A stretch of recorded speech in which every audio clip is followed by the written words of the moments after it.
everybody, welcome back to our YouTube channel. We are now going into our Realtor series video. So this is our second one for that series. And again, you're going to see three different series of videos that we're going to do on our YouTube channel, which is the public, real estate one for realtors, and then also some EXP videos, kind of about EXP and some myths and things like that about it, so kind of give you a real understanding of it coming from an EXP Icon agent and team. So this series obviously is our Realtor series, where we are looking to help provide guidance and assistance and tips and things like that for people in real estate or looking to go into real estate. So I guess this video could be on the public side, the public series too, but ultimately we have it in the Realtor series here as well. So let's talk about our video today. So today's video is going to cover,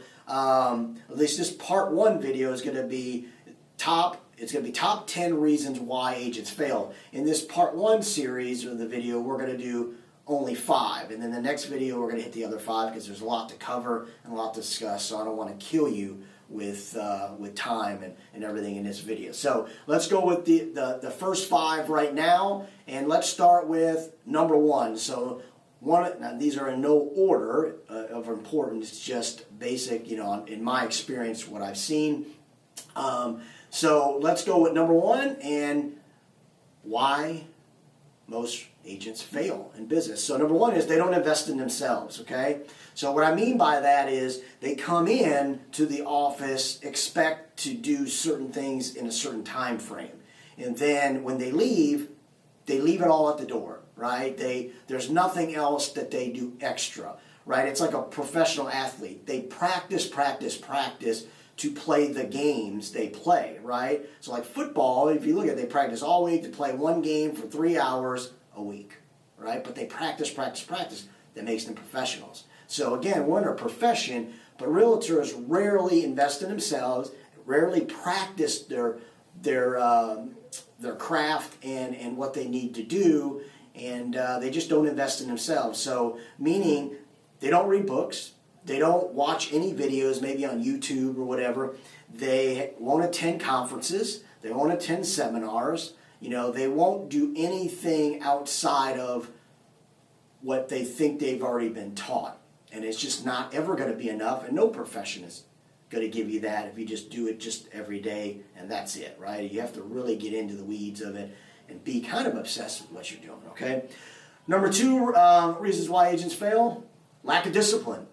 So this is a huge discipline type industry, right? If you don't have the discipline to show up every day, to make calls, to say, like all these things are going to be in some of this video, but you have to show up.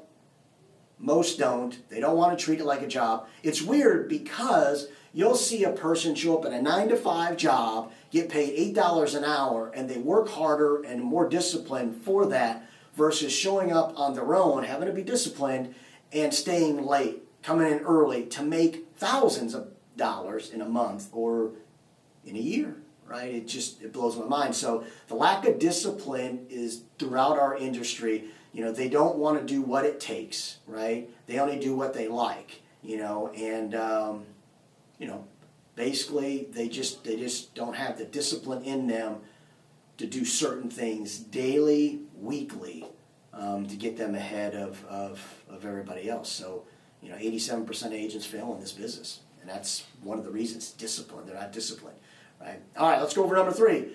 Number 3 is they have an amateur mindset. So what I mean by that is they do things based off emotions and not off commitment. So, for instance, making calls. Like a lot of agents hate making calls. It's part of the business, unfortunately. You've got to make calls. So they hate making calls, so they think off their emotions. Oh, this person's going to hang up on me. They don't want me to talk to them. They don't like real estate agents. Like, it's all emotional based versus a commitment to say, listen, I've got to reach out to people. I've got to generate clients. And I've got to try to sell houses and or find houses for my buyers. These things you're going to have to get over to be a success in real estate. You think off commitment, not off emotions. So it's flipped, okay? So that's part of it. They only do what they like rather than what is needed to be done. They they only will make, meaning like they won't make calls, they won't stay late, they leave early, they won't do videos, they won't do things that is out of their comfort zone. Okay, so that's number 3. Let's go on to number 4. Number 4 is lack of proper scheduling. So this is a huge thing. Agents' careers are like this.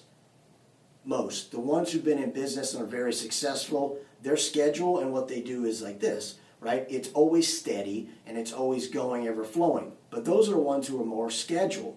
So even when you're first starting, you're up and down, right? And then there's some agents that as they get busier and busier, they're still up and down. And then they're never home. They hate the business. They're always answering their phone, always texting, because they're not disciplined by their schedule. See how discipline falls into a lot of these categories also. So they're not disciplined to properly schedule things. So, and then they won't get scheduled. People will help them but they won't. They'll still do things in the morning when they shouldn't be doing that in the morning. They should be doing it in the afternoon, right? They don't make calls. Instead, they're out there doing, getting coffee or breakfast in the middle of the morning while other agents are calling and getting leads, right? They let the day run them, right?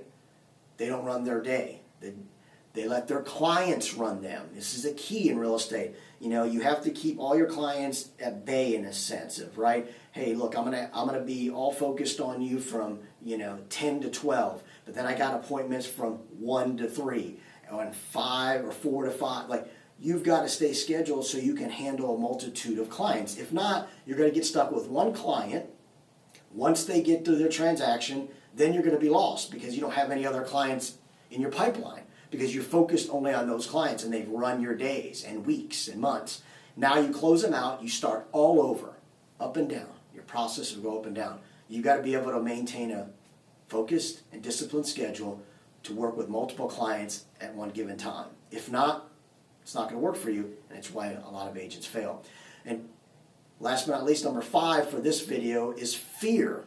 So most agents are fearful of a lot of things they have to do, which is kind of weird, right? But it all goes into the mindset of things that successful real estate agents do, right? So, for instance, they're scared to make calls. Look, you're going to have to call people, you're going to have to follow up with people, and you're going to have to be aggressive with that stuff. You're just going to have to do that. So if you don't want to do that type of work, real estate is definitely not for you, and why realtors fail, right? They don't want to, they're scared to make calls. They're scared of rejection. Look, you're going to get rejected more times than not. So it's like baseball, right? A professional baseball player is a great hitter when he gets 3 hits out of 10 at-bats.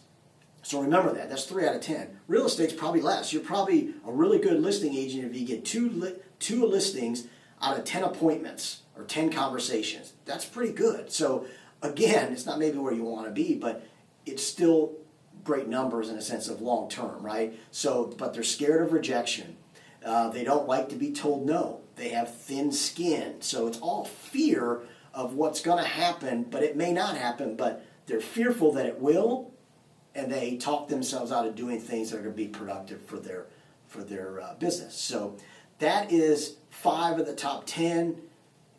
Next week, I'm going to go over the 6 through 10 of the top reasons why agents fail. Have a great week. Take care. See you next week.